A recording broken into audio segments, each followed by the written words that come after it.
Hello, and welcome to another episode of our audio blog with Follow Me Realty. My name is Andrea Pelletier, and many of you may already know me as the Opera Realtor, CEO of Follow Me Realty. Follow Me Realty is an agent-facing real estate brokerage in the state of Florida and expanding, and we truly are the first and best agent-facing subscription brokerage for new agents to succeed in the industry. We close that gap between the state exam and the closing table with our brokerage. So we're going to go ahead and talk to you guys today about something that comes up a lot when you deal with problem buyers or sellers. In this episode, this is called 3 Reasons to Fire Your Client. So let's go ahead and get right to it. Guys, we all know the feeling. The satisfaction of the buyer deciding that they want to use your services to help them find a home, or a seller that chooses you to list their property. Sales agents new to the industry are especially thrilled to give their maximum effort and bend over backwards for that first lead that decides to work with them. When it seems like realtors are a dime a dozen, and yes, we can be, we strive to acquire and keep the business consistently among the crowd of other professionals that are doing the same. Very few agents are told how necessary it is, though, to first determine what type of market they want to service, let alone 2, the type of clients to keep, and then 3, which to avoid when entering the world of residential real estate. These things are important, but they are really glossed over in real estate. Telltale sign number 1, your client does not respect the process. From the investor who knows more than you about negotiations, or a buyer calling to see the home right now that they found online and has already called another agent to show if you cannot. Many agents know the frustration of these scenarios, but clients such as these have happened to every buyer's agent at one point or another in their career. As a real estate expert, it is up to you to express what to expect of your buyers and what they can expect of you and your services during the buyer presentation. If you don't require an initial consultation, that is your first problem.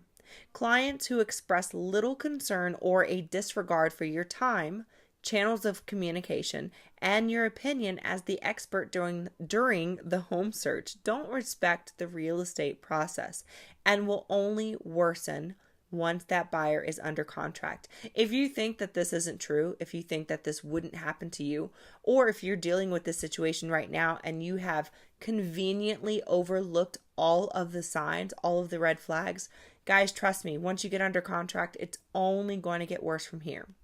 So if you think that this is something that will just easily go away until it closes or the deal falls through, it's not going to. So very carefully pay attention to the clients that you have if any of this resonates with you.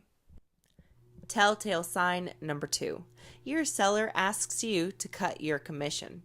Naturally, homeowners want the most money for their home at the closing table, and for some, they're starting with your 3%. Don't feel inclined to cut your commission to keep a listing. Your duty is to give your clients 100% of your effort and creativity, and as the professional, it is your duty and obligation to clearly set these standards during the listing presentation. What about the seller who tells you they have a mother, cousin, husband, etc., who is a real estate agent and asks you to give 25% referral fee to them? This is a deal breaker, guys. Everyone knows someone who's a realtor. That doesn't entitle them to a portion of your commission unless they have actually referred said client to you. Guys, this might seem kind of crazy, but trust me, I have actually been asked this question, and I know other agents who have actually had clients that have requested that they split their commission with somebody that they know simply because they were an agent.